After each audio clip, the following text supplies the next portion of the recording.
అలా ఉన్నవో లేవో పరిశీలన చేసి ప్రవర్తించడానికి తండ్రి అయినటువంటి దేవుడు మనకు అనుగ్రహించినటువంటి ఆయుష్కాల దినాన్ని ఆయుష్ని బట్టి దేవుణ్ణి గణపరుస్తూ మహిమపరుస్తూ సప్త సంఘాలలో ఉన్నటువంటి మరొక సంఘాన్ని గురించి ఈ దినం మనం ఆలోచన చేయబోతున్నాం. ఆ సంఘం పేరు తుయతైరా. చాలాసార్లు ప్రాక్టీస్ చేసే ఈ పదాన్ని నేను. తుయతైరా అనేటటువంటి ఈ సంఘాన్ని గురించి మనం నేర్చుకోబోతున్నాం. దీని యొక్క వివరణ ఏంటో మనం ఆలోచించే ముందుగా సప్త సంఘాలు అనేటటువంటి ఆ యొక్క పదాన్ని మనం వాడుతున్నాం. 7 సంఘములకు 7 సంఘపు దూతలకు ఇలాగూ రాయమనేటటువంటి మాట మనకి ప్రకటన గ్రంథంలో మనకి తెలియజేస్తూ ఉన్నాడు. అయితే ఈ 7 సంఘాలకు సంబంధించినటువంటి కంటిన్యూగా వచ్చేటటువంటి ఒక పదం ఉంది. మీరు 7 సంఘాల గురించి చదివారా ఎప్పుడన్నా? 7 సంఘాల కూర్చున్నటువంటి వివరణ 2వ అధ్యాయం 3వ అధ్యాయంలో ఉంటుంది. ఈ 7 సంఘాలను కలుపుతూ ఒక మాట రాయబడుతుంది. ఏ మాట అది?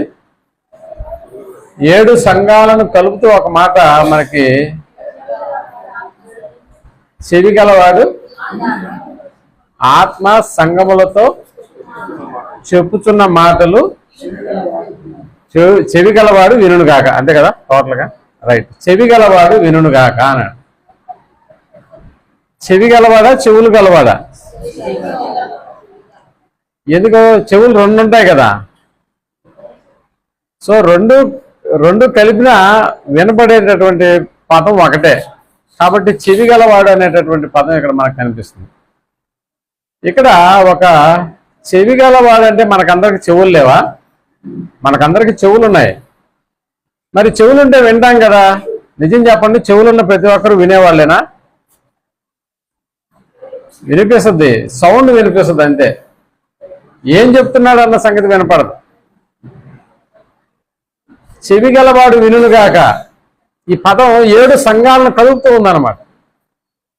అంటే దీన్ని ఈ గ్రంథాన్ని రాసేటప్పుడు, ప్రకటన గ్రంథాన్ని యోహాను గారు రాసేటప్పుడు చెవి గలవాడు వినుగాక అనేటటువంటి పదం మనకి కంటిన్యూగా 7 సంఘాలను గురించినటువంటి మాటలో మనకు కనిపిస్తుంది. అంటే చెవులున్న ప్రతి ఒక్కడు ఈ సంగతులు వినడు అని అర్థం. చెవులున్న ప్రతి ఒక్కడు వినడు.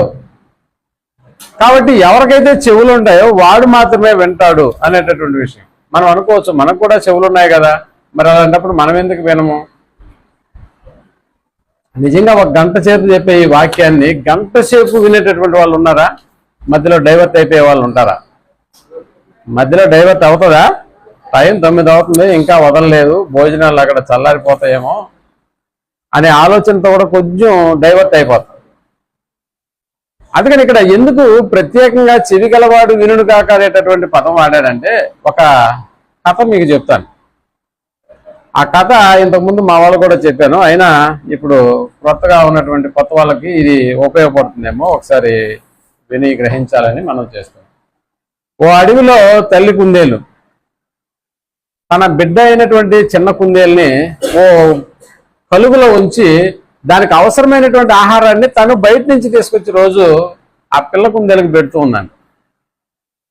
అలా దానికి ఆహారం తినిపిస్తూ చెప్తూ ఉంది, నువ్వు పైకి రావద్దు, అడవి చాలా పెద్దది, కాబట్టి నువ్వు పైకి వస్తే తప్పిపోతావు, ఇబ్బంది పడతావు అని చెబుతూ బుద్ధులు నేర్పిస్తూ భోజనం పెడుతోంది ప్రతిరోజు. ఒకరోజు యథాప్రకారంగా తల్లి కుందేలు భోజనానికని బయటకు వెళ్ళిపోయింది వేటకి. ఈ పిల్ల కుందేలు ఇంట్లో ఉండలేక, లేకపోతే తన గుహలో ఉండలేక, తన యొక్క దాంట్లో గూడులో ఉండలేక, ఎందుకు మా అమ్మ ప్రతిసారి నన్ను బయటికి రావద్దు అని చెప్తుంది? మనకు తెలుసు కదా, ఏదైతే చెయ్యొద్దని చెప్తామో అదే మనం చేస్తాం. పండు తినొద్దు అన్నాడా దేవుడు? దాన్నే చేశాడా?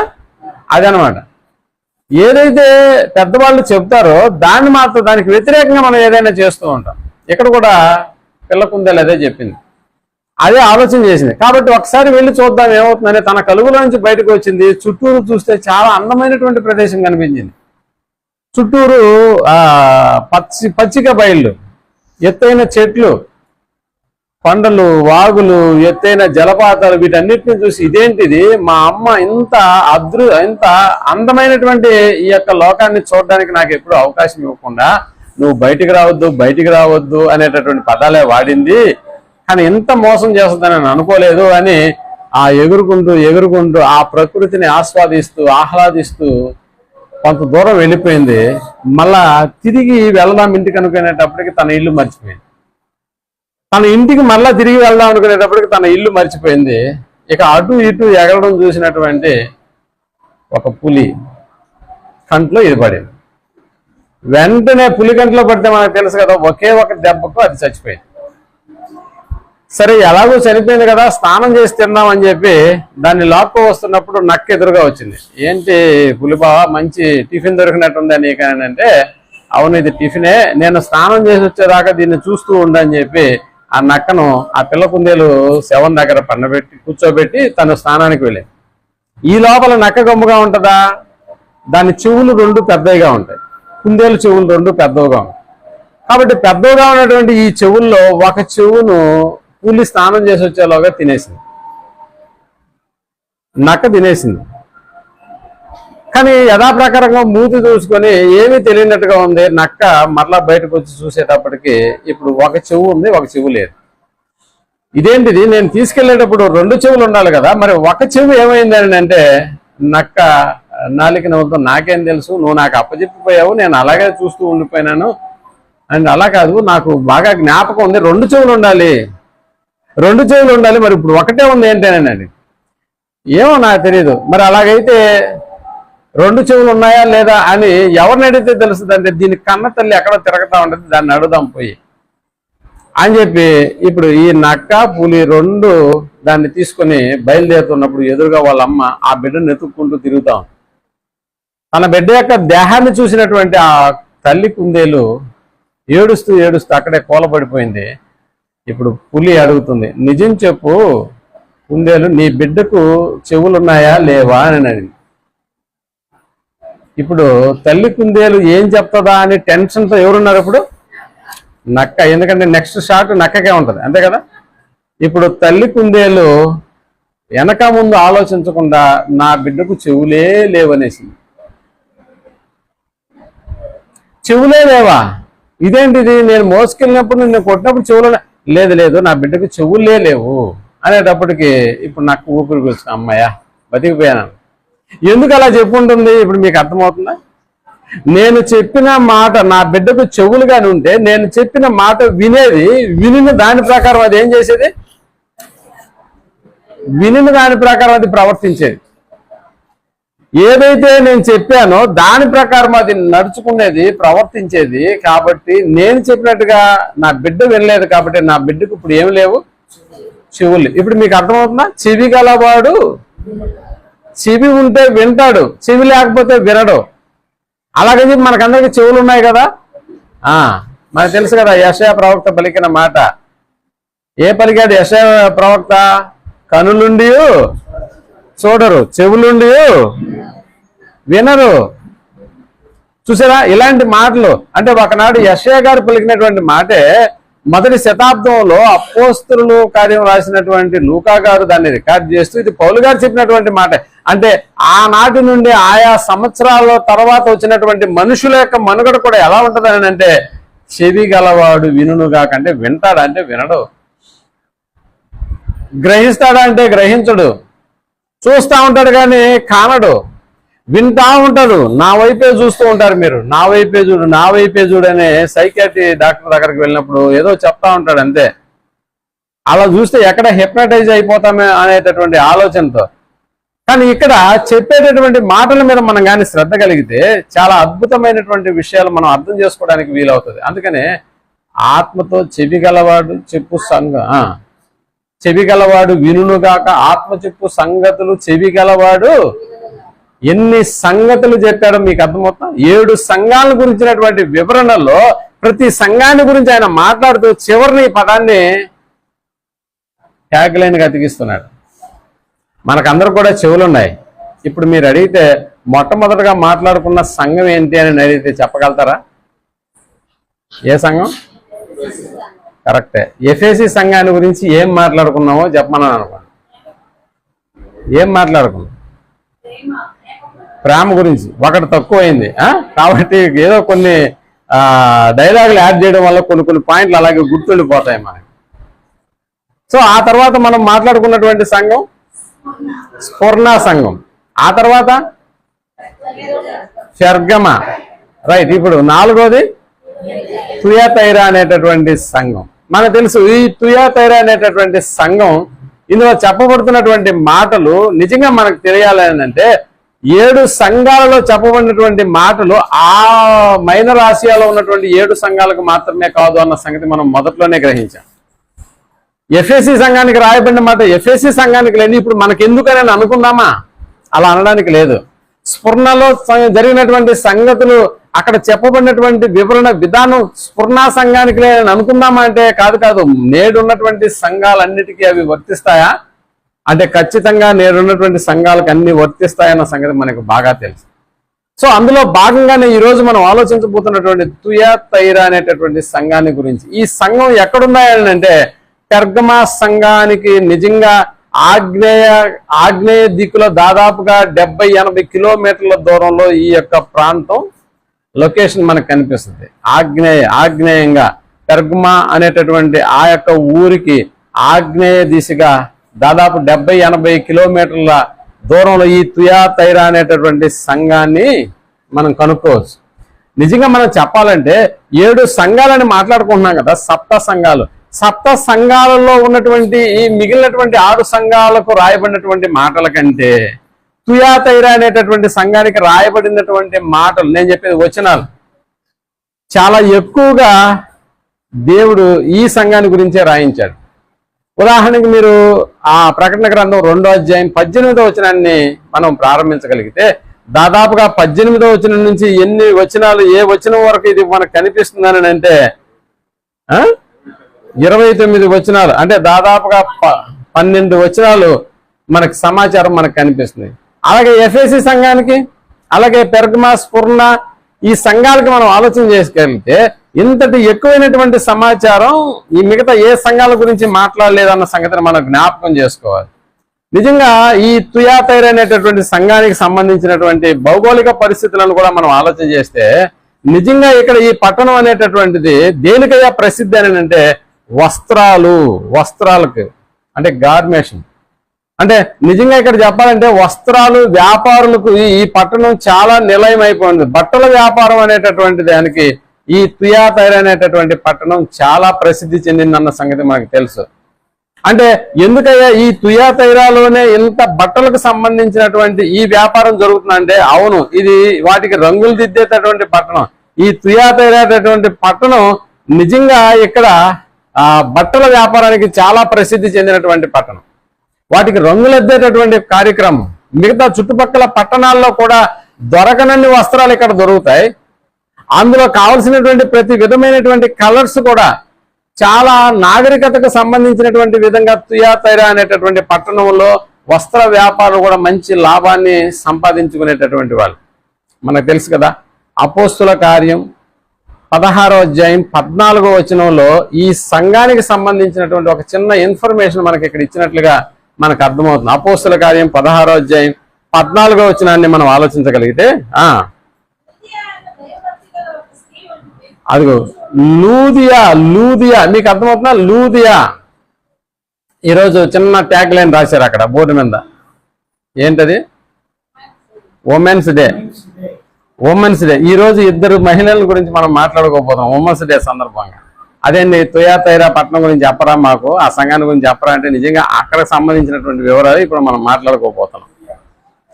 సో ఇప్పుడు ఈ సంఘానికి ఒక ప్రాథమికంగా లేకపోతే ప్రారంభింపబడింది ఎవరి ద్వారా అంటే అది ఒక స్త్రీ ద్వారా అన్న సంగతి మనం జ్ఞాపకం చేసుకోవాలి. ఎవరామె? లూదియా అనేటటువంటి ఆమె దైవభక్తి గల ఒక స్త్రీ. ఈమె ఎవరు? అందుకనే ప్రత్యేకంగా రాశాడు. ఆమె పేరు ఇక్కడ మెన్షన్ చేయబడ్డాడు. ఆమె ఇది ఏ ఊరు కూడా చెప్తున్నాడు. ఆమె ఏం పని చేస్తున్నా కూడా చెప్తున్నాడు. అదిగో ఆమె ఊదారంగు పొడిని అమ్ము తుయాతైరా పట్టణస్తురాలు. అంటే ఇక్కడ ఏం చెప్తున్నాడు ఏంటంటే నిజంగా ఆమె యొక్క బ్యాక్గ్రౌండ్ గురించి మాట్లాడుతున్నాడు. కొంతసేపు లూకా గారు దీన్ని రికార్డ్ చేస్తున్నారు. అందుకనే చెప్తున్నాడు ఆమె ఎవరో కాదు, ఆమె తుయాతైరా పట్టణస్తురాలు. పట్టణస్తురాలు అయితే ఆ పట్టణం దేనికి ప్రసిద్ధి చెందిందో దానికి సంబంధించినటువంటి మెటీరియల్ కూడా ఈమె ఏం చేస్తుందంటే ఇతర ప్రాంతాలకు తీసుకొచ్చి కూడా దాన్ని అమ్ముతూ ఉంది. అది ఇక్కడ సందర్భం. రైట్, అలా చెప్ ప్రభు ఆమె హృదయం తెరిచెను కనుక పౌలు చెప్పిన మాటల యందు లక్ష్యము ఉంచెను. పౌలు చెప్పిన మాటల యందు ఇప్పుడు ఈమె లక్ష్యం ఉంచింది. ఏది అమ్ముకొని వెళ్ళిపోవచ్చు కదా, ఉదారంగా పూడి అమ్మేటటువంటి ఈమె అమ్ముకొని వెళ్ళిపోవచ్చు తన దారిని తాను. కానీ పౌలు చెప్పిన మాటల యందు ఏం చేసిందంట, లక్ష్యం ఉంచింది. ఇప్పుడు తుయాతైరా సంఘం, ఆ యొక్క పట్టణంలో సంఘం ఏర్పడడానికి గల కారణం ముఖ్యమైనటువంటి వ్యక్తి ఎవరు అని అంటే ఆమె ఒక స్త్రీ. అందుకని కరెక్ట్ గా మహిళా దినోత్సవం రోజే ఈ యొక్క పాఠాన్ని చెప్పుకోవాల్సినటువంటి పరిస్థితిని దేవుడే అలా అనుకూలపరిచాడు. సో ఒక సంఘ పునాదికి లేకపోతే ఒక సంఘ ప్రారంభానికి పునాది వేసినటువంటి ఒక స్త్రీ ఉంది, ఆమె లుదియా. ఇప్పుడు ఆమె ఏం చేసింది అని అంటే పౌలు చెప్పినటువంటి సంగతుల పట్ల చాలా చక్కటి ఆసక్తిని కనపరిచింది. ఆసక్తి కనపరిచి అమ్మేదేదో అమ్మేసి వినేదేదో వినేసి తినేసేదేదో తినేసి వెళ్ళిపోలేదు. ఇప్పుడు ఏం చేసింది నెక్స్ట్ అంటే ఆమె ఇంటి వారు కూడా ఏం చేశారంట, బాప్తిస్మము పొందారంట. ఆమె అదిగో నేను ప్రభువునందు విశ్వాసము గలదాన్ని మీరు ఎంచితే నా ఇంటికి వచ్చి ఉండుడని వేడుకొని మమ్మను బలవంతము చేసెను. అంటే మీరు బాగా ఆలోచన చేయండి. ఇక్కడ ముందు బాప్తిసం పొందాడన్న మాట రాశాడు, తర్వాత మా ఇంటికి రమ్మని బతిలాడింది అన్న పదం మనకు కనిపిస్తుంది. అంటే బాప్తిస్మము తన ఇంటి వారు అనేటటువంటి విషయాలు ముందు వెనక ఇక్కడ రాయబడ్డాయి తప్ప నిజంగా పౌలు గారిని అక్కడ ఉన్నటువంటి ఆయన టీంని ఈమె బలవంతం చేసిందంట. నిజంగా నేను యేసుక్రీస్తునందు విశ్వాసం ఉంచిన దాన్ని మీరు గ్రహిస్తే మనకు తెలుసు కదా, మొదటి శతాబ్దంలో యేసుక్రీస్తునందు విశ్వాసం ఉంచడం అంటే నిజంగా అది కత్తి మీద సావలాంటిది. అలాంటి ఒక కార్యక్రమాన్ని ఈమె నెరవేర్చింది తన జీవితంలో. కాబట్టి ఒక ప్రపోజల్ తీసుకొస్తుంది వాళ్ళ దగ్గరికి, మీరు మా ఇంటికి వచ్చి ఉండండి అని. అప్పుడు వాళ్ళ ఇంటికి వచ్చి విన్నప్పుడు ఇంకా అనేక సంగతులు వాళ్ళు తమ ఇంటి వారితో వాళ్ళు మాట్లాడుతూ ఉంటారు. ఆ తర్వాత వాళ్లకు బాప్తిస్మ అనేటటువంటి కార్యక్రమం ఇవ్వడం జరిగింది. తద్వారా వాళ్ళు ఆ తుయాతైరా పట్టణంలో నిజంగా ఒక స్థానిక సంఘం ఏర్పడినట్లుగా మనకు అర్థమవుతుంది. ఇది దీనికి ఉన్నటువంటి ఒక బ్యాక్గ్రౌండ్. అంటే అన్ని పట్టణాల్లో లాగానే ఇక్కడ కూడా ఏమున్నాయంటే ఓ గ్రంథాలయం ఉంది. అన్ని పట్టణాల్లో లాగానే ఇక్కడ కూడా దేవతా ప్రతిమలు ఉన్నాయి. నిజంగా ఇక్కడ ఆ పట్టణానికి సంబంధించి ఒక లోకల్ గాడ్ అంటే లోకల్ దేవుడు అనేటటువంటి వాడు ఉన్నాడా అని అంటే నిజంగా లోకల్ గా ఉండేటటువంటి వాళ్ళు మనకు తెలుసు కదా. ఈనాడు కుటుంబానికి ఒక దేవుడు ఉంటాడు, ఆ కుటుంబంలో ఉన్నటువంటి వ్యక్తులకు కూడా ఒక్కొక్క దేవుడు ఉంటాడు. ఆ కుటుంబం ఏ ఊర్లో ఉందో ఆ ఊరికి ఒక దేవత ఉంటుంది. ఆ ఊర్లన్నీ కలిపి ఏ మండలంలో ఉంటుందో ఆ మండలానికి కూడా ఒక దేవత ఉంటుంది. అన్ని కలిపి ఏ జిల్లాలో ఉంటాయో ఆ జిల్లాలకు కూడా ఒక దేవత ఉంటుంది. జిల్లాలన్నీ కలిపి ఏ రాష్ట్రంలో ఉంటాయో రాష్ట్రాలకు కూడా ఒక దేవత ఉంటుందా అంటే ఉంటుంది. అందుకని ప్రేమటువంటి వాళ్ళరా ఇక్కడ ఈ యొక్క ప్రాంతం చిన్నదే కానీ ఈ సంఘానికి ఎక్కువ మాటలు దేవుడు రాయించాడన్న సంగతి మనం ఆలోచన చేసుకోవాలి. అందుకని ఎక్కడి నుంచి ఈ సంగతులను ప్రారంభిస్తున్నాడు తుయాతైరా సంఘానికి గురించి, ఇదిగో ఆ సంఘపు దూతకు ఇలా రాయని 2వ అధ్యాయం 18వ వచనం నుంచి ఈ సంగతులు మనకి బయలుపరుస్తున్నాడు. ఒకసారి మనం 18వ వచనం చూద్దాం. ఇలాగు రాయము ఒక్కటి ఇక్కడ అంటే ప్రారంభంలో దేని గురించి మాట్లాడుతున్నాడు అని అంటే అగ్ని జ్వాలల వంటి కన్నులను అపరంజిని పోలిన పాదములను గల దేవుని కుమారుడు చెప్పు సంగతులు ఏమనగా అన్నాడు. అంటే దేవుని కుమారుడు అని చెప్పే సంగతులు ఏంటంటే డైరెక్ట్ గా రాసేస్తే సరిపోతుంది కదా. దేవుని కుమారుడు అయినటువంటి యేసుక్రీస్తుని నేను చెప్పు సంగతులు ఏంది తుయాతైరా పట్టణానికి అన్న పదం వాడేస్తే సరిపోయేది. బట్ ఆయన ముందు 2 ప్రత్యేకమైనటువంటి గుణాల గురించి రాస్తున్నాడు. ఏంటి ఆ గుణాలు అంటే అగ్ని జ్వాలల వంటి కన్నులు అన్నాడు. నిజంగా మా కళ్ళును చూస్తే కొంతమంది అలాగనే కళ్ళును గురించి చెప్పేస్తారు. కళ్ళను గురించి అంటే ఒక వ్యక్తి యొక్క కళ్ళు, ఆ వ్యక్తి యొక్క గుణం గురించి చాలా రకాలుగా వాళ్ళు మాట్లాడేస్తారు. అదిగో ఆ కళ్ళు అన్నట్టుగా. మీకు తెలుసు కదా, ఆ మధ్య ఒక 144 సంవత్సరాలకు ఒకసారి వచ్చేటటువంటి కుంభమేళాకు దాదాపు 60 కోట్ల మంది ప్రజలు ఆ కుంభమేళాలో పాల్గొన్నారు. ఆ కుంభమేళాలో పాల్గొన్నటువంటి ప్రత్యేకమైనటువంటి వారిని వెలికి తీశారు చాలా మంది. ఎలా అక్కడికి వచ్చేటటువంటి సాధువులను గురించి సోషల్ మీడియా మాట్లాడింది. ఆడకు వచ్చి వ్యాపారం చేసేటటువంటి వాళ్ళ గురించి సోషల్ మీడియా మాట్లాడింది. ఒకడు వేపలను తెచ్చుకున్నాడంట, 5 లక్షలు సంపాదించాడంట వేపలలో. ఒక ఆమె ఏదో పూరిలో లేకపోతే చపాతీలో చేసుకోవడానికి, అది అందరినీ భోజన ఏర్పాట్లు చేయడానికి కొంతమందితో కలిసి తన కుటుంబంతో కలిసి అక్కడికి వచ్చేసింది. కానీ ఆమెను చూసినటువంటి మీడియా వాళ్ళు ఆమెలో ఏమి నచ్చిందయ్యా అంటే కళ్ళు నచ్చాయంట. ఈనాడు ఆమె ఒక హీరోయిన్ స్థాయికి వచ్చేసింది. కళ్ళును బట్టి ఇక వేరేది ఏమి లేదు ఆ పాటలో. అంటే ఆ యొక్క దేహంలో బాగా నచ్చింది ఏంటంటే కళ్ళు. ఆ కళ్ళును చూసి సినిమా అవకాశాలు ఇచ్చేసారంట. అందుకనే రాత్రికి రాత్రి ఆమె ఏమైపోయిందనంటే ఒక లెజెండరీ అయిపోయింది అనమాట. ఒక లెజెండ్గా మార్చబడింది. అంటే దేన్ని బట్టి ఇదేనంటే కేవలం కళ్ళు అనేటటువంటి, అంటే కళ్ళు అనేటటువంటివి గుణాన్ని గురించి తెలియజేస్తాయంటే అవును, ఇక్కడ యేసు ప్రభుల వారికి ఉన్నటువంటి కళ్ళు, ఆయన యొక్క స్వభావానికి ఉన్నటువంటి మాటలు మనం అర్థం చేసుకోగలిగితే నిజంగా పవిత్రతను, మనుషుల యొక్క రహస్య విషయాలన్నింటినీ తెలుసుకోగలడానికి నిజంగా ఆయనకు ఉన్నటువంటి ఆ సామర్థ్యాన్ని గురించి ఇక్కడ ఏ పదం రాస్తున్నాడు?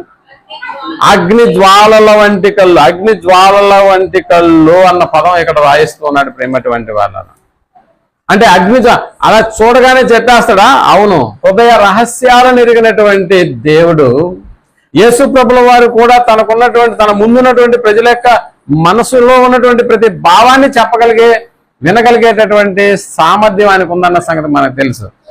ఎందుకనంటే దేవుని యొక్క మనస్సును మనం ఆలోచించగలిగితే నిజంగా దేవునికి ఉన్నటువంటి స్వభావ లక్షణాలు కూడా మనకు తెలుసు. నువ్వు కూర్చుండుట, నువ్వు లేచుట అన్న పదం మనకు కనిపిస్తూ ఉంది, మనకు వినిపిస్తూ ఉంది. అంటే ఎదుటి వ్యక్తిలో నిజంగా చెప్పాలంటే ఈనాడు ఉన్నటువంటి ప్రపంచ జనాభాలో ఉన్నటువంటి ప్రతి మనిషిని గురించినటువంటి పూర్తి అనాలిసిస్ అంతా ఎవరి దగ్గర ఉందని అంటే దేవుని దగ్గర ఉందన్న సంగతి మనకు తెలుసు. అందుకని ఇక్కడ చెబుతూ కళ్ళు ఎలాగున్నాయని చెప్తున్నాడు? అగ్ని జ్వాలల వంటి కళ్ళు అన్న మాట్లాడుతున్నాడు. ఇంకా చెప్పాలంటే అపరంజిని పోలిన పాదములు అన్నాడు. అపరంజిని పోలినటువంటి పాదాలు అంటే ఇక్కడ అపరంజి అంటే బంగారుకు సంబంధించినటువంటివి అన్న పదం. అంటే పాదాలు ఇక్కడ స్థిరమైనవని చెప్పడానికి నిజంగా ఇక్కడ ఈ పదాన్ని వాడుతున్నాడు. ఇక్కడ తుయాతైర్ అనేటటువంటి ఈ పట్టణంలో మనం ఆలోచించగలిగితే అక్కడ టెరోనస్ అనేటటువంటి ఒక దేవుడు అనేటటువంటి ఆయన ఉండేవాడు. నిజానికి అలాంటి పాదాలు అతని రూపానికి చెక్కబడినటువంటి పాదాలు అన్నమాట. అందుకని పాదాలను గురించి ప్రత్యేకంగా ఎందుకు ఇక్కడ రాయిస్తున్నాడు అని అంటే మీరు ఏర్పరచుకున్నటువంటి ఆ దేవుడికి ఉన్నటువంటి కాళ్ళు మీరు చెక్కినటువంటివే. కానీ నిజంగా నాకున్నటువంటి పాదాలు అపరంజిని పోలినటువంటి పాదాలు అన్న పదాన్ని ఇక్కడ వాడుతున్నట్టుగా మనకు అర్థమవుతుంది. కాబట్టి అతని రూపం మనుషుల చేత చెక్కబడింది. బట్ ఒరిజినల్ గా నాకున్నటువంటి కాళ్ళే అలాంటివని చెప్పడానికి ఇక్కడ యేసు ప్రభుల వారు ప్రయత్నం చేస్తున్నాడు. అలాంటివే ఆయనకు ఉన్నాయన్న సంగతి కూడా మనకు తెలుసు.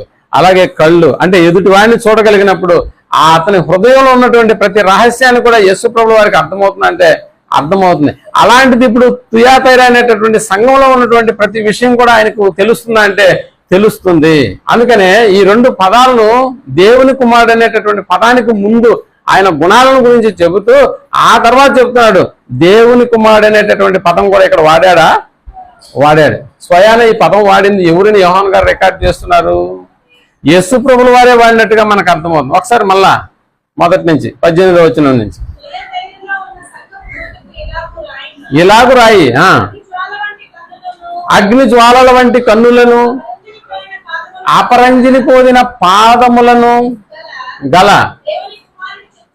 అదిగో దేవుని కుమారుడు చెప్పు సంగతులు ఏమనగా అంటాడు. అంటే ఇక్కడ మనకి దేవుడు వేరుగా కనిపిస్తున్నాడు, దేవుని కుమారుడు కూడా వేరుగా కనిపిస్తున్నాడు అన్న సంగతి మనకు అర్థమవుతుంది. దేవుని కుమారుడు చెప్పు సంగతులు ఏమనగా అన్నాడు.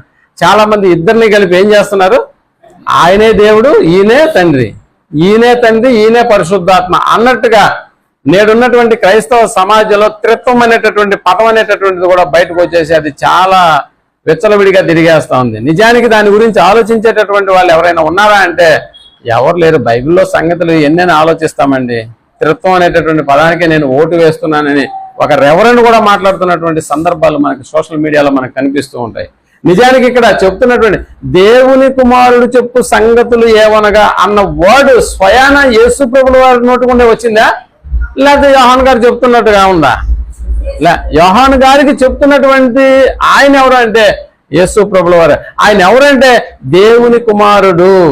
ఎలా ఉంటాడు? ఇదిగో కళ్ళు, అపరంజి పాదాలు అనేటటువంటి పదాలు మనకు వినిపిస్తాయి. మనకు తెలుసు కదా, మనకు కూడా డౌట్ ఉంటుంది, యేసు ప్రభుల వారు దేవుడా దేవుని కుమారుడా అన్న డౌట్. ఒకసారి మనం సామెతల గ్రంథంలోకి వెళ్ళి 30వ అధ్యాయం 2వ వచనాన్ని కూడా మనం ఆలోచించగలిగితే, సామెతల గ్రంథము 30వ అధ్యాయము 2వ వచనాన్ని కూడా మనం నిశ్చయముగా మనుష్యులలో నా వంటి పశుప్రాయుడు లేడు, నరులకున్న వివేచన నాకు లేదు, నేను జ్ఞానాభ్యాసం చేసుకున్న వాడిని కాదు, పరిశుద్ధ దేవుని కూర్చున్న జ్ఞానం పొందలేదు. అదిగో ఆకాశమునకి, నేను చెప్పేది స్కై ల్యాబ్ వేసుకోనో లేకపోతే ఏదో అంటారా రాకెట్ వేసుకొని పోయి దిగి రావడం కాదు. ఆకాశమునకి మరలా దిగిన వాడెవడు, గాలిని పట్టుకున్న వాడెవడు పిడికెళ్లతో,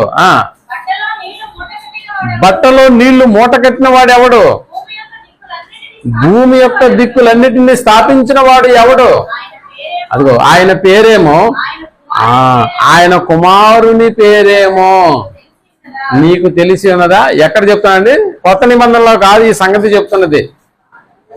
పాత నిబంధనలో మనకు కనిపిస్తున్నటువంటి కుమారుడు అనేటటువంటి పదం మనకు కనిపిస్తుంది. ఆయన ఎవరో నీకు తెలుసా, ఆయన కుమారుడి పేరేంటో నీకు తెలుసా అనేటటువంటి పదాలు మనకు కనిపిస్తున్నాయి. కాబట్టి ఇక్కడ స్వయాన యేసు ప్రభుల వారు చెప్తున్నటువంటి మాట దేవుని కుమారుడు అనేటటువంటి పదం మనకు, ఆయన చెప్పు సంగతులు ఏమనగా అంటూ ఆ తుయాతైర అనేటటువంటి పట్టణానికి సంబంధించినటువంటి సంఘాన్ని గురించినటువంటి కొన్ని మాటలు ఇక్కడ ప్రస్తాపన చేస్తున్నాడు. ఒకసారి మనం ఆ ప్రస్తాపనలో చెప్పబడినటువంటి మాటలు మనం ఆలోచించగలిగితే, నీ క్రియలు అంటాడు. నీ క్రియలు, ఎవరి క్రియలు? వ్యక్తిగతంగా నీ క్రియలు అంటే ఏదో ఒక వ్యక్తిని గురించి రాస్తున్నాడు అనుకోవద్దు, సంఘాన్ని గురించి రాస్తున్నాడు. ఏ సంఘం అది? తుయాతైర అనేటటువంటి పట్టణంలో ఉన్నటువంటి దేవుని సంఘము. నీ క్రియలు, నీ ప్రేమను, నీ విశ్వాసమును, నీ పరిచర్యను, నీ సహనమును. ఎన్ని పాయింట్లు అండి? ఒకటి ఫస్ట్ నీ క్రియలు, చెప్పండి ఏంది 5? నీ క్రియలు, ప్రేమ, విశ్వాసము, నీ పరిచర్య, సహనం. అంటే ప్రతి సంఘానికి ఉండవలసినటువంటి 5 ప్రాథమికమైనటువంటి లక్షణాల గురించి ఇక్కడ మాట్లాడుతున్నాడు. ఇప్పుడు తుయాతైర అనేటటువంటి సంఘానికి ఈ 5 లక్షణాలు ఉన్నాయా, వీటిలో ఏదైనా కోల్పోయిందా? ఒకసారి మళ్ళా చదవం, దాని తర్వాత వచ్చేటప్పుడు నీ క్రియలను, ప్రేమ, విశ్వాసము, పరిచర్య, నీ సహనమును నేను ఎరుగుదును. నాకు తెలుసు సంఘంగా నువ్వు ఎలాంటి వాటిలో నువ్వు ఎలా ఉండాలన్న సంగతిని గురించి నాకు తెలుసు అని చెబుతూ ఎఫ్ఎసి సంఘాన్ని గురించి మనం వివరణలో మాట్లాడుకున్నట్టుగా ఇప్పుడు ఎఫ్ఎసి సంఘంలో లోపించింది ఏంది? ఈ 5లో అంటే ప్రేమ లేదు. చూసారా, మనకు ప్రేమను గురించి ఒక అధ్యాయమే దేవుడు రాయించాడు. 1 కొరింథీ 13వ అధ్యాయం అంతా ప్రేమను గురించి రాయబడినటువంటి మాట. మనుషుల భాషలతో నేను మాట్లాడినను అంత పదం అంటున్నాను. దేవదూత భాషలతో నేను మాట్లాడిన, కాల్చబడుటకు నా శరీరమే ఇచ్చేసినా కూడా ప్రేమ లేనివాడనైతే నేను వ్యర్థుడును, మ్రోగెడు, కంచును, గనగనలాడు తాళమునై ఉండును అన్న పదం. కాబట్టి ఎఫెసీ సంఘంలో లోపించింది ఏంటంటే ప్రేమ. ఇప్పుడు తుయాతైర సంఘంలో ఉన్నది ఏంటంటే ప్రేమతో పాటు ఇంకా ఏమున్నాయి తెలుసా? క్రియలు ఉన్నాయి, పరిచర్య, విశ్వాసము, సహనము. వీటన్నిటిలో పుష్కలంగా ఉంది ఆ సంఘం అంటే. అవును, పుష్కలంగా ఉంది. కానీ ఇక్కడ మొదటి ఈ 5 మాటలను ఉపయోగిస్తూ ఆ సంఘాన్ని గురించి ఒక అభినందనగా మాటలను పలుకుతున్నట్టుగా మనకు అర్థమవుతుంది. ఇలా అభినందించిన తర్వాత అక్కడ మళ్ళా అంటే ఈ 5లో ఉన్నటువంటి ఆ గ్రాఫ్ లైన్ మనం అర్థం చేసుకుంటే ప్రేమ ఉందా అంటే ప్రేమ చాలా దూరం ఎగిరిపోయింది, ఎత్తుకు ఎదిగిపోయింది. క్రియలు ఉన్నాయా అంటే ఉన్నాయి. సహనం ఉందా? ఉంది. అంటే ఒక్కొక్క దాని విషయంలో ఇలా గ్రాఫ్ను మనం చూపించుకుంటూ వస్తే తుయాతైరా సంఘంలో ఏమున్నాయంటే ఇవన్నీ పుష్కలంగా ఉన్నాయంటే చాలా పుష్కలంగా ఉన్నాయి. ఇదే కదా కావాల్సింది. సంఘానికి కావాల్సింది ఏంటంటే ఇవే కావాలి. అంటే ఇలా గ్రాఫ్ లైన్ పెరిగిపోతుంది అన్ని విషయాల్లో. ఏంటంటే అన్ని విషయాల్లో పెరిగిపోతుంది, అభివృద్ధిని సాధిస్తుంది. ప్రారంభంలో ఉన్నటువంటి క్రియలు ఇప్పుడు మనలో ఉన్నాయా? ఒకవేళ మనలో కూడా ఈ 5 లక్షణాలను మనం అర్థం చేసుకుంటే వ్యక్తిగతంగా ఎవరిలో కూడా లేదు, సంఘంగా కూడా ఇవి మనలో చాలా లోపించినాయన్న సంగతిని మనం జ్ఞాపకం చేసుకోవాలి. అందుకని ఇక్కడ అగ్ని జ్వాలల వంటి కన్నులకు కనిపించినటువంటి అభివృద్ధిని గురించి ఇక్కడ మాట్లాడుతున్నట్లుగా మనకు అర్థమవుతుంది. అలాగే ఆ సంఘంలో ఉన్నటువంటి చెడుని గురించి కూడా ఒక హెచ్చరిక చేస్తున్నట్లుగా కూడా మనకు అర్థమవుతుంది. తర్వాత వచ్చినాన్ని మనం ఆలోచించగలిగితే నీ మొదటి క్రియల కన్నా నీ కడపటి క్రియలు మరి ఎక్కువైనవని ఎరుగుతున్నాను. మొదటి క్రియలు ఏంటి? ఇక్కడ ప్రారంభం నుంచి ఏముందంటే క్రియలు ఉన్నాయి, ప్రేమ ఉంది, విశ్వాసం ఉంది, పరిచర్య ఉంది, సహనం ఉంది. ఇప్పుడు ఈ మొదటి క్రియలన్నీ కూడా ఇన్నేళ్లుగా ఈ సంఘంలో ఏమున్నాయంటే ఇవి దినదినము ఏమవుతున్నాయంట? ఎక్కువ అవుతున్నాయి. జనరల్ గా మనం చూడండి, బాప్తిసం తీసుకున్న మొదటి దినాల్లో చాలా టెన్షన్ గా వచ్చేస్తామా? అందరికంటే ముందుగా వచ్చేస్తామా? అందరికంటే ఎక్కువ అధ్యాయాలు చదువుతామా? అందరికంటే ఎక్కువగా ప్రార్థనలు చేస్తామా? ఇప్పుడు రాను జీవితపు దినాలు గడిచిపోతున్న కొలది బైబిల్ చదవడానికి కూడా మనకేముండదు, సమయం ఉండదు. అంతేనా? ప్రార్థన చేసుకోవడానికి అస్సలు ఉండదు. అంటే ఒక్కొక్క దాని విషయంలో ఒక్కొక్కడు ఎలా తగ్గిపోతుంటాడో మనకు అర్థమవుతుంది. బట్ తుయాతైరా సంఘంలో దినము ఇవి ఏమవుతున్నాయంట? ఎక్కువ అవుతున్నాయంట. చూసారా? అంటే వాళ్ళకు చెప్తున్నటువంటి ప్రతి వాక్యము వాళ్ళలో ఏం చేస్తుందంటే అంతకంతకు బలంగా తయారైపోతున్నారు. సహనంలో నెంబర్ 1, క్రియలలో నెంబర్ 1, ప్రేమలో నెంబర్ 1, విశ్వాసంలో నెంబర్ 1, పరిచర్యలో నెంబర్ 1. అవును, చూసారా? ఇది తుయాతైరా స్థానిక సంఘంలో ఉన్నటువంటి ఇంటర్నల్ అభివృద్ధి, ఆత్మ సంబంధమైనటువంటి అభివృద్ధి. అందుకని ఇక్కడ అభినందిస్తూ మళ్ళా అందులో ఉన్నటువంటి చెడ్డ గుణాన్ని గురించి కూడా మాట్లాడుతున్నాడు. ఎంత బాగా పొగిడాడో అంత బాగా కిందకి తీసుకొస్తున్నట్టుగా మనకు అర్థమవుతుంది.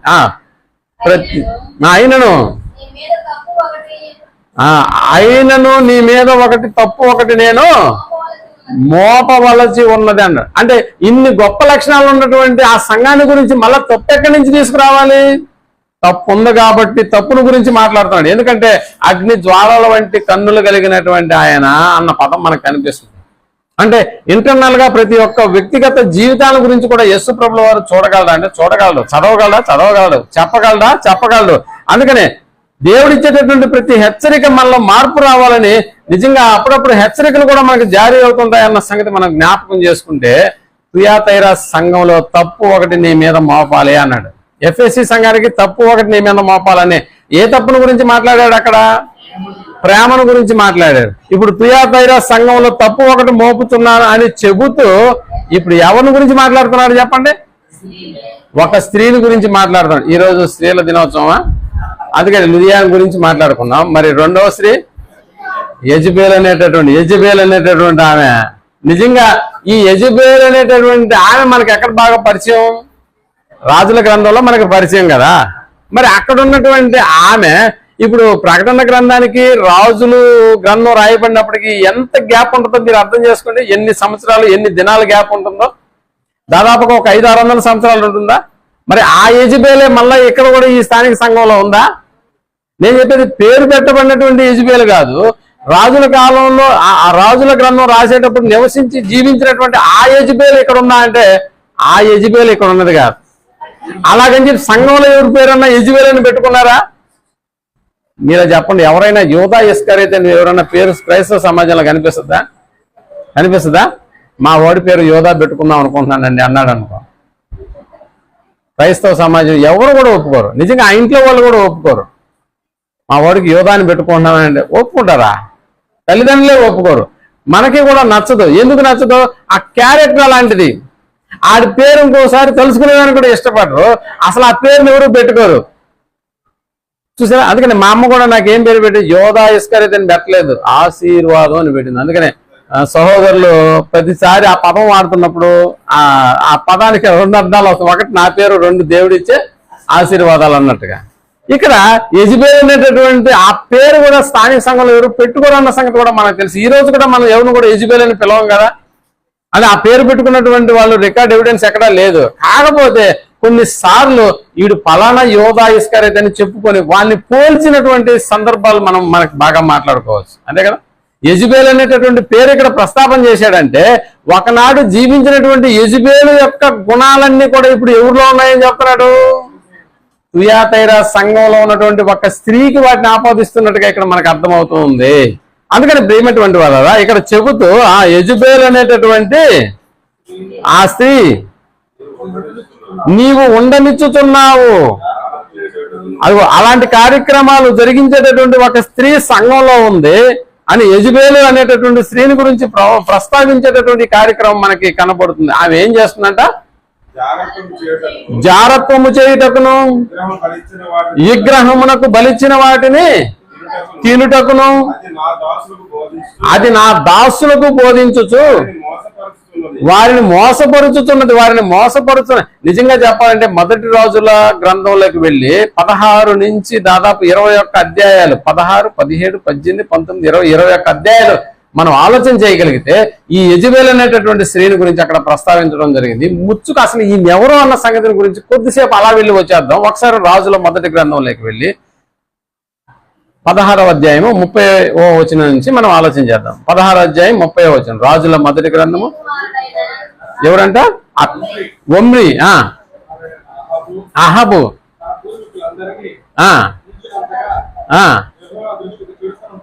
యెహోవా దృష్టికి చెడుతనము చేసినావు. నేబాతు కుమారుడైన యెరోబాము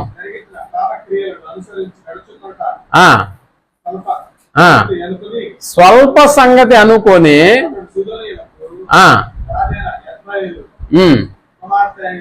ఎవరంట? ఎవరు కుమార్తె? యెజబెల్ ఎవరు కుమార్తె? రాజు కుమార్తె. బాగా అర్థం చేసుకోండి, రాజు కుమార్తె. అలాగని చెప్పి యోధా రాజులు ఇశ్రాయేల్ రాజులకు సంబంధించిన రాజు అతను కాదు, సీదోనుకు సంబంధించిన అంటే ఇశ్రాయేలుకు వ్యతిరేకమైనటువంటి సంబంధం ఇది. అప్పుడప్పుడు మొన్న ఒక అమ్మాయి బ్లడ్ టెస్ట్ చేయించుకోవడానికి వస్తే ఆ అమ్మాయికి లోపల ఉన్న బిడ్డ పరిస్థితి గురించి ఒక టెస్ట్ రాశారు డాక్టర్ గారు. అప్పుడు నేను అడిగాను, ఏమ్మా ఈ డాక్టర్ గారు ఈ టెస్ట్ రాశారంటే మీది మేనరికమా బయట సంబంధమా అని అడిగాను. అప్పుడు ఆమె వెంటనే మాది బయట సంబంధం అండి అని. అటైతే పర్లేదు, బిడ్డ బాగుంటాడులే. అంటే ఇక్కడ మీరు బాగా ఆలోచన చేస్తే ఒక సీదోనుకు సంబంధించినటువంటి ఒక రాజు కుమార్తె ఈమె. ఆ సీదోనుకు సంబంధించినటువంటి వాళ్ళంతా విగ్రహారాధికులు. కాబట్టి అక్కడ జరిగించేటటువంటి ప్రతిక్రియ మరి ఈ అహాబుకి ఎలా నచ్చిందో తెలియదు మనకి. ఏదో పోయినట్టు రాజుల సమావేశం జరుగుతుంటారు కదా అప్పుడప్పుడు, అక్కడే సంబంధాలు కూడా కుదర్చబడుతూ ఉంటాయి. కాబట్టి ఇదిగో మా అమ్మాయి కూడా ఉంది, కాబట్టి ఎవరైనా రాజు ఉంటే ఆ రాజుకే ఇద్దాము అనేటటువంటి ఆలోచన. ఏదో మొహమాటం లేకుండా అహాబు కూడా చూసినట్టున్నాడు, పాప అమ్మాయి బాగా నచ్చింది. అది ఇక్కడ జరిగింది. ఇప్పుడు ఏం జరిగిందో చూడండి. అంటే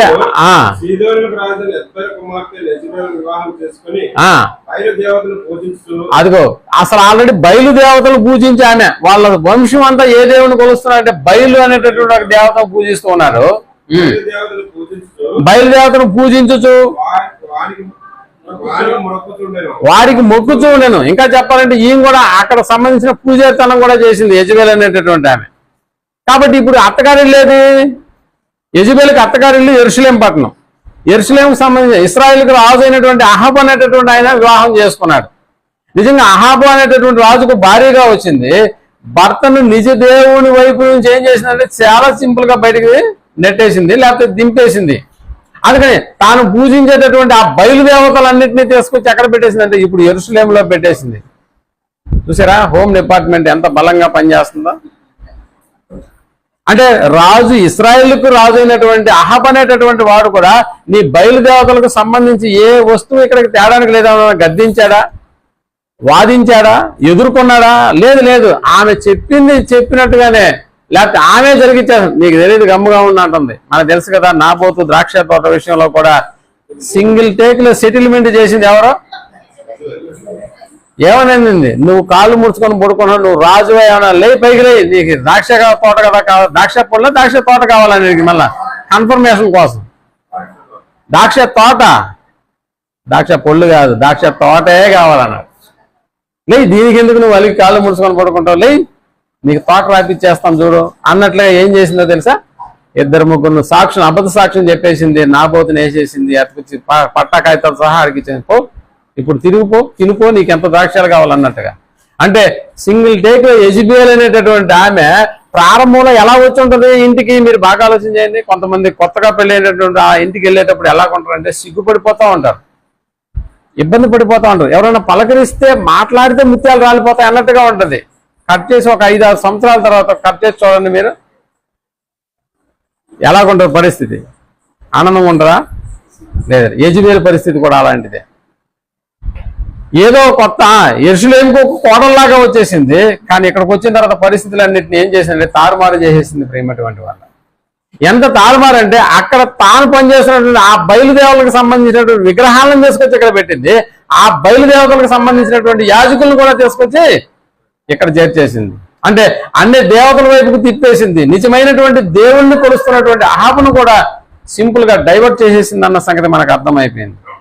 అందుకని ఇక్కడ ఆ సంబంధాలు, అంటే దైవికమైనటువంటి సంబంధాలు, ఇశ్రాయేల్ ప్రజలకు ఉన్నటువంటి దైవికమైనటువంటి సంబంధాలను ఏం చేసిందని అంటే అక్కడ తెంపేసింది. బయలుదేవత ప్రవక్తలను ఇశ్రాయేల్ రాజ్యంలో డంప్ చేసింది తీసుకొచ్చి.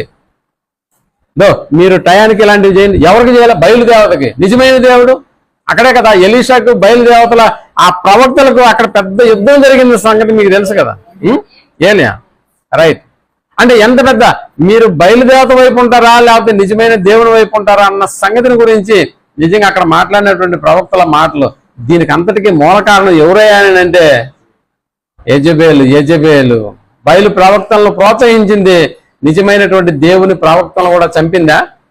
వీళ్ళనేమో చంపేసేదానికి ఇష్టపడింది, వాళ్ళనేమో పోషించేదానికి కష్టపడుతుంది. దైవజనుడైనటువంటి ఏలియా కూడా వార్నింగ్ లెటర్ ఇచ్చిందా? రేపీ పాటికి నిన్ను గాని చంపకపోతే అంటుంది. అంతేనా?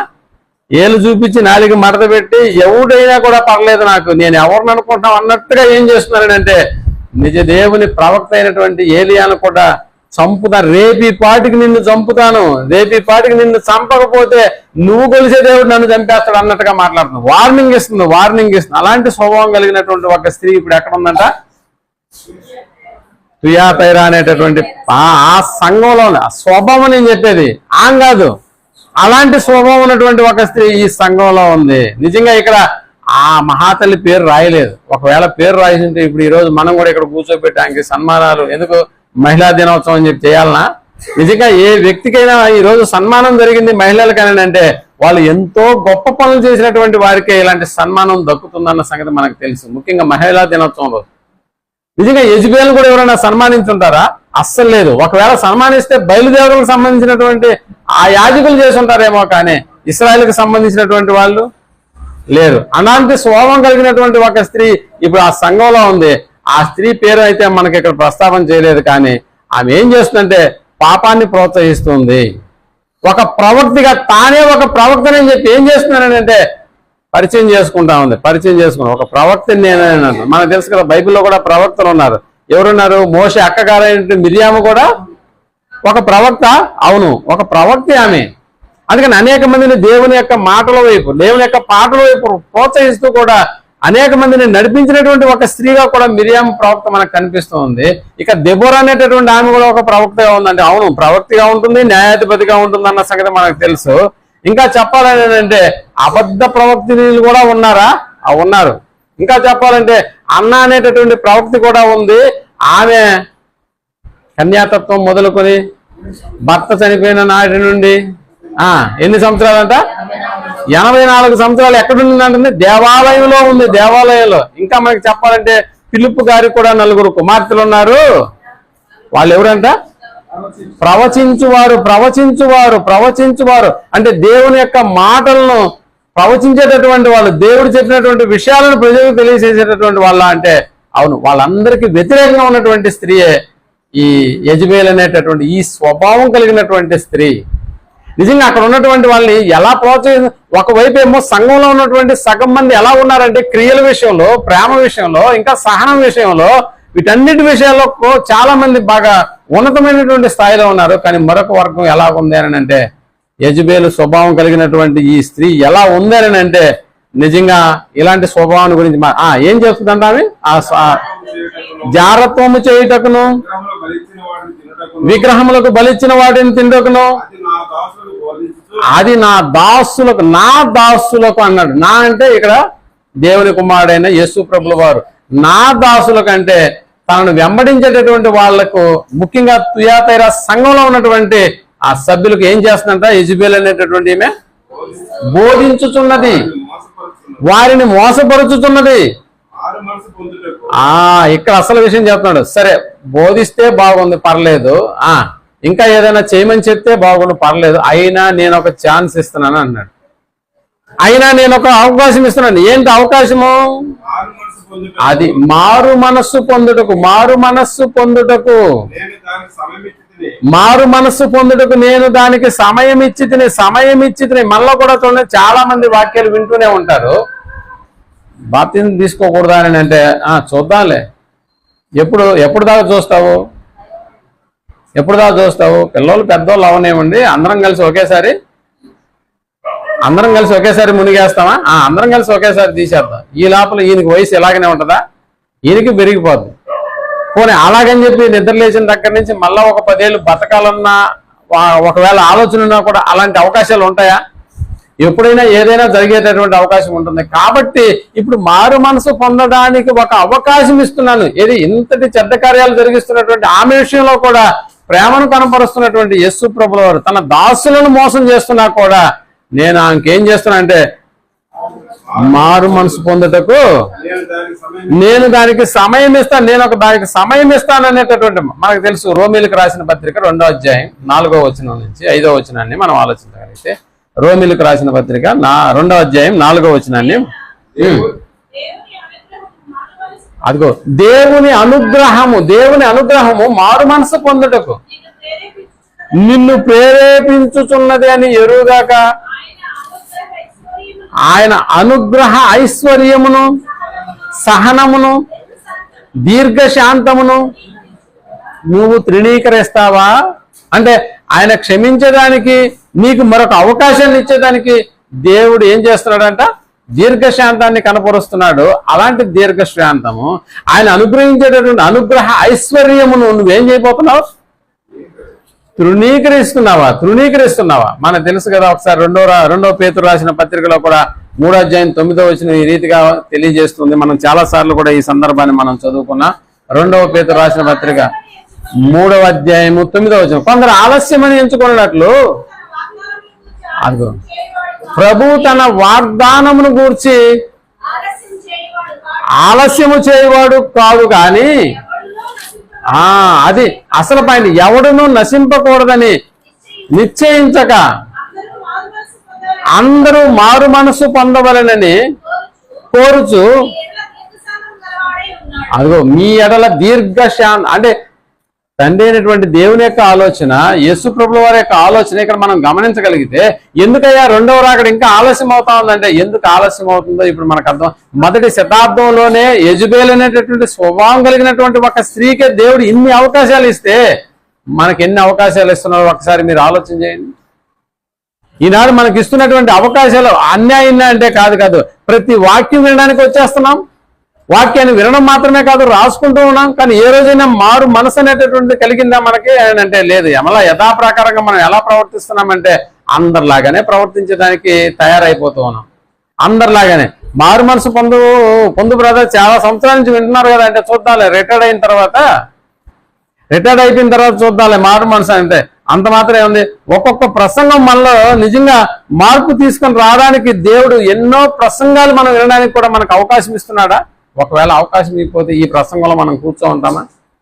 మీరు బాగా గమనిస్తే చాలా కుర్చీలు ఖాళీగా ఉన్నాయి. ఎందుకని?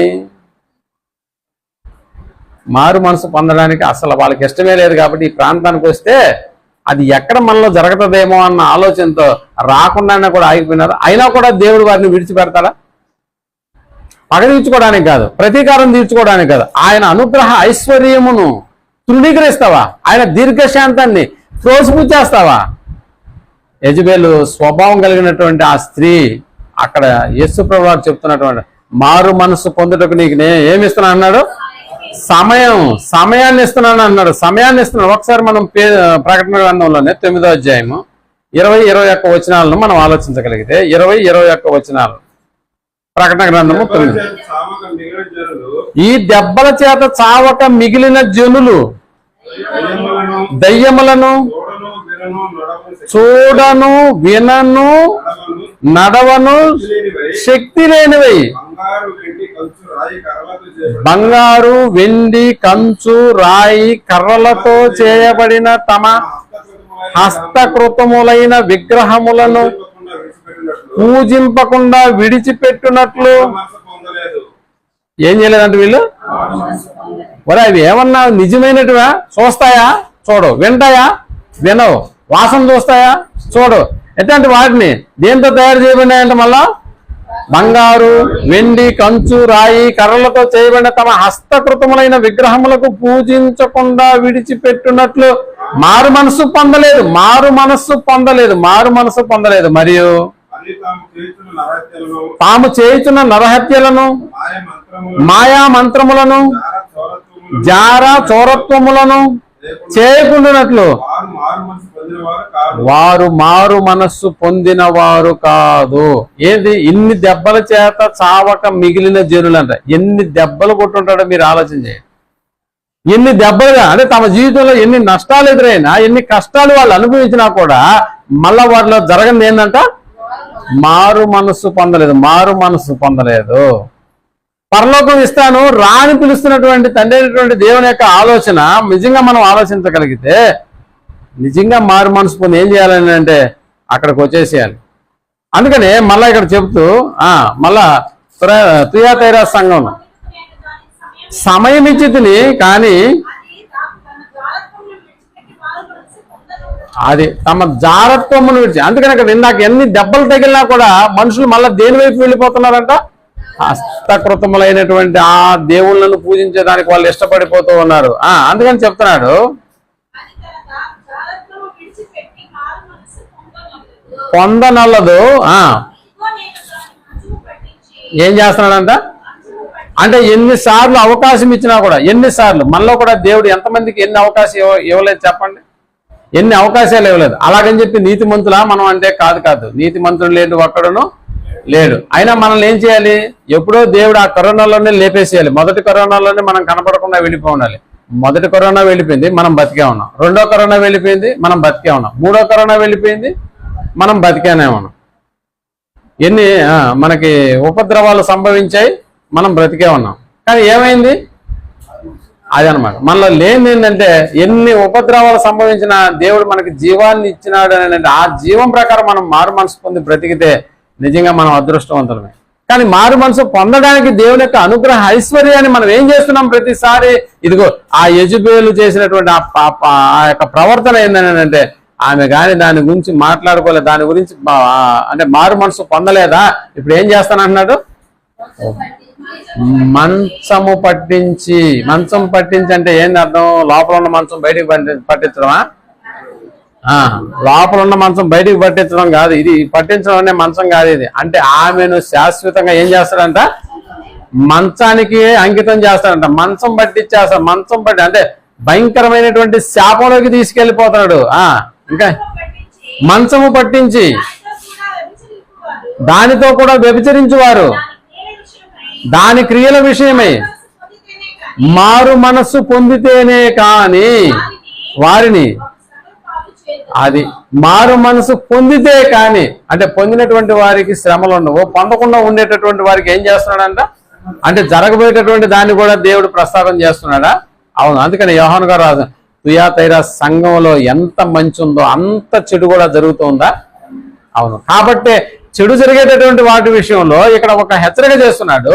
మంచిని సాగించేటటువంటి వాళ్ళ విషయంలో కూడా దేవుడు ప్రోత్సహిస్తున్నట్లుగా మనకి ఈ మాటలు మనకు కనిపిస్తున్నాయి. నువ్వు ఎలాంటిదంటే ఇప్పుడు ప్రేమ, సహనము, క్రియల వీటన్నిటి విషయంలో ఎక్కడా కూడా అప్పటి నుంచి అంటే మొదటి దినం నుంచి అనగా సంఘంగా ఏర్పడి బాప్తిసం పొందిన మొదటి దినం నుంచి ఎప్పటి వరకు అవి ఎక్కడా తగ్గిపోలేదు. బట్ ఇదేంటిది? యెజబెలు యొక్క స్వభావం కలిగినటువంటి స్త్రీ, దాన్ని నువ్వు ఉండనిస్తున్నావు అనేటటువంటి పదం ఇక్కడ మనకు కనిపిస్తుంది.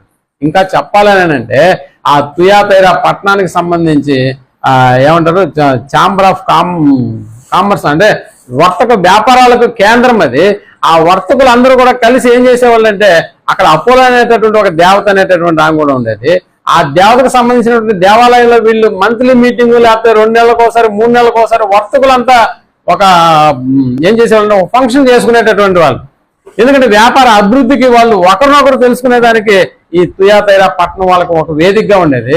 అక్కడ ఆ వేదిక వచ్చినటువంటి వీళ్ళందరూ తమకు ఏర్పాటు చేయబడినటువంటి ఆ మీటింగ్లో కూడా ఆ విగ్రహాలకు బలర్పించినటువంటి వాటి విషయంలో కూడా వాటిని తినడం, తాగడం, ఆ తర్వాత అందమైన అమ్మాయిలతో వాళ్ళు వ్యభిచరించడం అనేటటువంటి కార్యక్రమం కూడా అక్కడ పుష్కలంగా జరిగేది. అందులో క్రైస్తవులు కూడా ఉన్నారా అంటే ఉన్నారు. ఎందుకు మీరు అలా ప్రవర్తిస్తున్నారా అని అంటే యెజబెలు అనేటటువంటి ఆ స్త్రీ ఆ పేరు కలిగినటువంటి స్త్రీ కాదు, ఆ స్వభావం కలిగినటువంటి స్త్రీ. నేను ప్రవక్తని, ఏమైనా చెయ్యి. ఎలా బోధిస్తున్నారంటే ఒకనాడు బిలాము బోధించాడు కదా బోధ, నికోలాయితుల బోధ మనకు తెలుసు కదా. నికోలాయితుల బోధ, బిలాము బోధ, ఇప్పుడు యెజబెలు అనేటటువంటి ఆ స్త్రీ కూడా పర్లేదు, బతికేది ఎన్ని రోజులు? 4 రోజులే. కాబట్టి నువ్వు ఏమైనా చేసుకోవచ్చు అనేటటువంటి విషయాన్ని అక్కడ వారిని ప్రోత్సహిస్తున్నట్టుగా ఉంది. ఎందుకు బాబు నువ్వు అలా వెళ్ళిపోతున్నావు, అలా అక్కడికి వెళ్ళి నువ్వు ఎందుకు ఆ మీటింగ్లో లేకపోతే అక్కడ ఉన్నటువంటి ఆ యొక్క ఛాంబర్లో నువ్వు ఎందుకు అక్కడ చేస్తున్నావు అంటే, ఏం చేయాలి పాస్టర్ గారు, తప్పదు కదా, నేను కూడా వ్యాపారం చేసేవాడినే కదా.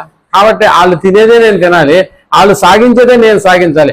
ఒకవేళ నేను అలా సాధించకపోతే, నేను వాళ్ళకి సహకరించకపోతే ఇప్పుడు నన్ను ఆ ఛాంబర్లోంచి నన్ను తీసేసే అవకాశం కూడా ఉంటుంది. అలా తీసేస్తే నాకు ఉన్న వ్యాపారం కూడా దెబ్బతినిపోతుంది. సో ఇలా అలాంటి మొగ్గు చూపేటటువంటి వాళ్ళను కూడా యెజబెలు అనేటటువంటి ఏం చేస్తుందంటే ప్రోత్సహిస్తుంది అన్న పదం ఇక్కడ మనకు కనిపిస్తుంది. ఇంకా ఏం చెప్తున్నారు చూడండి. దాని పిల్లలంటే ఇక్కడ దాని పిల్లలంటే యెజబెలుకు ఉన్నటువంటి పిల్లలు కాదు, ఆమెను అనుసరించేటటువంటి వాళ్ళ విషయాన్ని గురించి మాట్లాడుతున్నాడు. వాళ్ళు పిల్లలంటే నిశ్చయముగా చంపేదను, అందువలన అంతరింద్రియములు హృదయములను హృదయములను పరీక్షించువాడు నేనే అన్నాడు. అంటే యేసు ప్రభువు వారికి అన్నీ తెలుసా? అందుకనే కదా మనం మాట్లాడుకున్నాం. 139 దావీదు కీర్తన మొదటి 2-3 వచనాల్లో మనకి ఈ సంగతి కనిపిస్తుంది. నేను లేచుట, నేను కూర్చుండుట, లేచుట, నేను ఇవన్నీ నీకు తెలుసు. ఇంకా చెప్పాలంటే నా తలంపు పుట్టక మునిపే నీవు నా మనస్సు గ్రహించుచున్నావు, నా నడక నా పడక నువ్వు పరిశీలన చేసి ఉన్నావు అనేటటువంటి పదం. నా చర్యలన్నిటినీ నువ్వు బాగుగా తెలుసుకుని ఉన్నావు అనేటటువంటి పదం మనకు కనిపిస్తుంది. అంటే ఇక్కడ అంతరింద్రియములను హృదయములను పరీక్షించే వాడి దగ్గరకు వచ్చి నేను ఫలానా దాని వల్ల ఇలా వెళ్ళానని చెప్తే కుదురుతుందా అంటే కుదరదు. 24వ వచనం,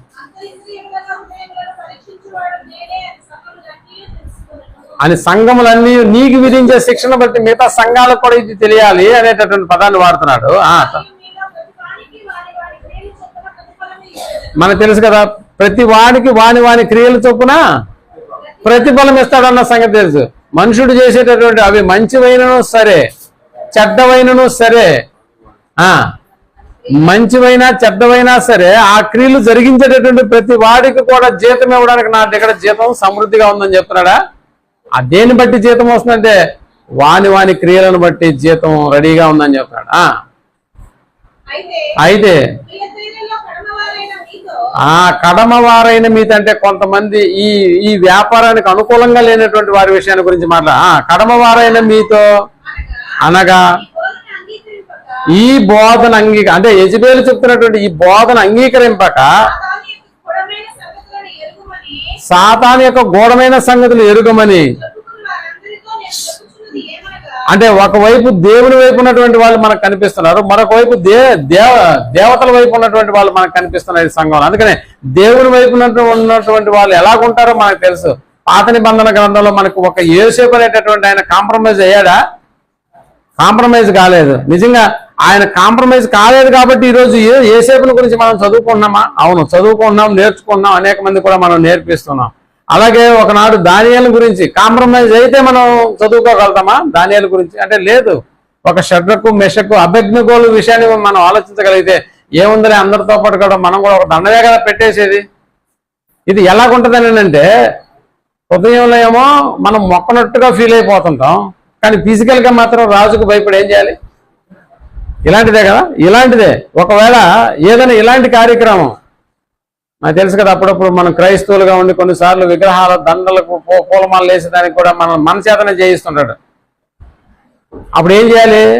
ఏమండి, నేను చేసేది అయితే హృదయపూర్వకంగా చేయట్లేదు, కాబట్టి ఆయన చెప్పారు కాబట్టి ఇలా చేస్తున్నానని అన్నమ్మా. అలా అనుకుంటే షడ్రకు మెషకు అబేద్నెగోల యొక్క పరిస్థితి ఏంటి? ఒకసారి మీరు ఆలోచన చేయండి. షడ్రకు మెషకు అబేద్నెగోలు చూసావరా? ఆ అగ్నిగుండం చూసావా? ఎందుకు వచ్చిన బాధ? వాడు అడిగింది దండమే కదా. దండ ఏమన్నా ఏమన్నాడా? దండ వేయాలన్నా 100 అడుగుల పొడిగికి మనం వేయలేం కదా, దండమే కదా. మనం ఎక్కడున్నాము? కాళ్ళ దగ్గర ఉన్నాం కాబట్టి ఒక దండం పెట్టేస్తే సరిపోతుంది. కానీ కాంప్రమైజ్ అయ్యారా? కాలేదు ప్రియమైనటువంటి వాళ్ళు.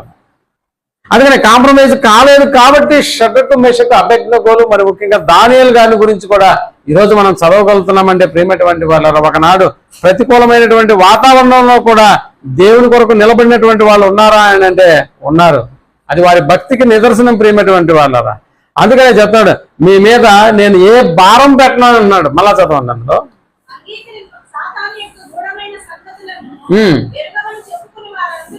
ఎరుగుమని చెప్పుకుని వారందరితో నేను చెప్పున్నది ఏమనగా, అదిగో మీ పైన నేను ఏ భారం పెట్టను అన్నాడు. ఏ భారం పెట్టను అన్నాడు. భారాన్ని గురించి మనకు తెలుసు కదా. ప్రయాసపడి భారం మోసుకుంటున్న సమస్త జనులారా మీరు నా యొద్దకు రండి, నేను మీకు ఏం చేస్తానంటున్నాడు? విశ్రాంతి కలుగజేస్తాను. నా భారము భారమైందా? చాలా తేలికైంది అన్నాడా? చాలా తేలికైంది అని అన్నాడు. అందుకని ఇక్కడ చెబుతూ నేను మిమ్మల్ని ఎలా చేయను అన్నాడు? మీ పైన మరి ఏ భారము పెట్టను, నేను వచ్చే వరకు, నేను వచ్చేంత వరకు మీకు కలిగి ఉన్న దాన్ని గట్టిగా పట్టుకోండి అన్నాడు. ఏం కలిగి ఉన్నారు వీళ్ళు? విశ్వాసము, ప్రేమ, క్రియలు. ఇప్పుడు ఆలోచన చేయండి. అప్పుడు తోయాతైరా అనేటటువంటి మొదటి శతాబ్దంలో ఈ సంగతులు రాయబడినటువంటి ఆ సంఘం ఇప్పటికి ఉందా? ఇప్పటికి లేదు కదా. అక్కడ వాళ్ళందరూ ఏమైపోయి ఉంటారు? ఇప్పుడు కాలగర్భంలో కలిసిపోయి ఉంటారు, చనిపోయి ఉంటారు. కానీ వాళ్ళకి చెప్పిన సంగతులు ఈనాడు మనకెందుకు వర్తిస్తున్నాయి? మనం ఇంకా బ్రతికే ఉన్నాం. ఒక 100 సంవత్సరాలు కూడా యేసుప్రభువు వారు రాకడ ఆలస్యం అయితే మనం ఎలాగో ఏమైపోతాం? మనం ఎలాగో చనిపోతాం. బట్ మన స్థానంలో మరొకరు ఇక్కడికి వచ్చి కూర్చో ఉంటారు, నా స్థానంలో మరొకరు ఇక్కడ వాక్యం చెప్తూ ఉంటాడు. ఇలా తరాలు గడిచిపోయినా కూడా ఒక 100 ఏళ్ళకి మనం ఎవరూ కనిపిస్తాం? కనిపిస్తాం. మన పిల్లలు ఉంటే ఉండొచ్చేమో బహుశా. అంటే ఏమైపోయింది తోయాతైరా సంఘము అప్పటి నుంచి ఇప్పటి వరకు? అయినా కూడా వాళ్ళ యొక్క భక్తి విశ్వాసం ఎలాగుందని అంటే నేను వచ్చేంత వరకు అన్నాడు. పోనీ ఆయన వచ్చేంత వరకు ఎదురు చూసుంటారేమో, కానీ ఈ లోపల వీళ్ళకి ఆయుష్ తీరిపోయింది. ఈనాడు కూడా ఇదే ప్రశ్న మనల్ని కూడా చేస్తున్నాడు యేసుప్రభువు. నేను వచ్చే వరకు మీకు కలిగిన దాన్ని ఏం చేయాలన్నాడు? గట్టిగా పట్టుకోండి. దాని విషయంలో మీరు విశ్వాస విషయంలో లూజ్ ఇవ్వబాకండి, ప్రేమ విషయంలో ద్వేషాన్ని పెట్టుకోబాకండి, క్రియల విషయంలో మరొక క్రియలు చేయడానికి మీరు ఇష్టపడబాకండి, సహనం విషయంలో మీరు ఓర్పు కలిగి ఉండాలి. ఇలాంటివన్నీ కూడా మనం గట్టిగా పట్టుకుంటే ఒకవేళ ఆయన రాకడ ఆలస్యమైనా కూడా, మనం పోయినా కూడా, మన క్రియలను బట్టి లేకపోతే మన యొక్క ప్రతిభ, మన యొక్క కార్యాలను బట్టి మనకు జీతం ఇవ్వడానికి సిద్ధంగా ఉన్నాడు అని చెప్తాడు. నేను జయించుచు అంతము వరకు నా క్రియలు జాగ్రత్తగా చేయువానికి, అదిగో జనుల మీద నేను అధికారం ఇచ్చేదను, అతడు ఇనుప దండముతో వారిని ఏలును, మరియు వేకువ చుక్కను ఇస్తాను. రైట్. ఇంకా అంటే ఎలాంటి ప్రతిపాదనలు, ఎలాంటి వాగ్దానాలు చేస్తున్నాడు అక్కడ అంటే అతనికి ఒక వేకువ చుక్కను ఇస్తాను, ఇంకా అతని జనుల మీద నేను ఇంకా ఏం చేస్తాను? అధికారం ఉండేటట్లుగా చేస్తాననేటటువంటి పదాలు ఇక్కడ మాట్లాడుతున్నాడు. బట్ ఒకటి తప్పు మోపుతున్నాను, యెజబెల్ అనేటటువంటి ఆ స్త్రీని నువ్వేం చేసావు? ఉండనిచ్చావు. కాబట్టి ఎఫెసీ సంఘానికి ఏమో ప్రేమ తక్కువైందని మాట్లాడాడు. తుయాతైరా సంఘానికి వచ్చేసేటప్పటికి ఒకవైపు వాళ్ళ ఆత్మీయ స్థితి బాగుంది, బట్ ఫిజికల్ గా వచ్చేసేటప్పటికి ఎలాగున్నారు వాళ్ళు?